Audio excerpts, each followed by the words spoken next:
और दूसरा ये भी कहा है कि there are so many issues जिसको लेके हम सरकार को आने वाले बजट सेशन में कटघरे में खड़े करेंगे, will be performing as a अच्छा विपक्ष की तरह सरकार की घेरेबंदी करेंगे। हाउ डू सी, क्या आपको लगता है कि सरकार सच में ही अपनी जो एक्सपेक्टेशन लोगों की थी उस पर फुलफिल नहीं कर पाई है जो शुरू में करनी चाहिए थी? ये देखो, अभी हमारी सरकार को मैंने 2.5 महीने हुए हैं। हमने जो कमिटमेंट्स किए, हमने जो वायदे किए वो हमने 5 साल में पूरे करने हैं।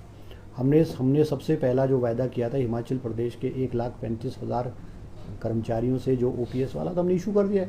कैबिनेट ने उसको अप्रूवल दे दी है और मॉडलिटीज़ जो है उस पर वर्कआउट की जा रही है। वो हमने जो पहली कमिटमेंट थी हमारी चुनाव की, वो हमने उसको पूरा कर दिया है। सेकंड, हमारी जो 1500 रुपये हर महिलाओं को 18 से 60 साल को देने की थी, उसकी कैबिनेट सब कमेटी बनी है।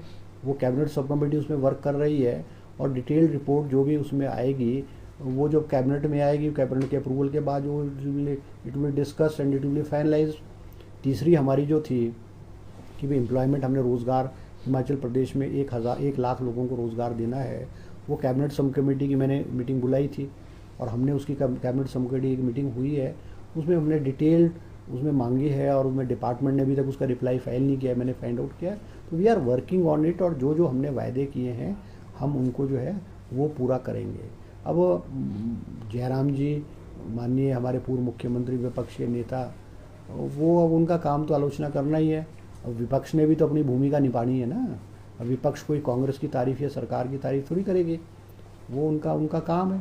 उन्होंने अपना काम करना है, हमने अपना काम करना है। हमको हिमाचल प्रदेश की जनता ने, हिमाचल प्रदेश की जो बागडोर है, सत्ता की बागडोर जमाने है, हमारे माननीय मुख्यमंत्री सुखविंदर सिंह सुक्खू जी इस काम में लगे हुए हैं।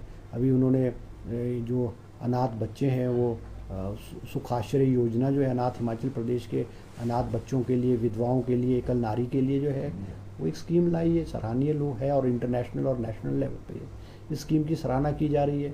और आने वाले समय में बहुत सारी ऐसी स्कीम्स हैं आएंगी जो हिमाचल समय पे विपक्ष कर रहा है। तो ये तो चुनावी स्टंट था इनका, सत्ता को क्या।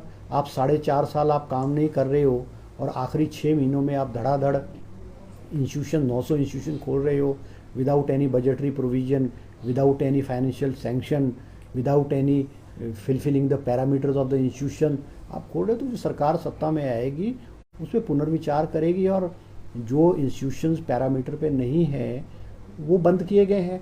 अभी मुख्यमंत्री जी ने कुछ ऐसे इंस्टीट्यूशंस भी हैं जिनको जो डीनोटिफाई हुए थे मगर वो पैरामीटर पे थे और लोगों की भावनाओं को देखते हुए मुख्यमंत्री जी ने उनको दोबारा से चालू किया गया है।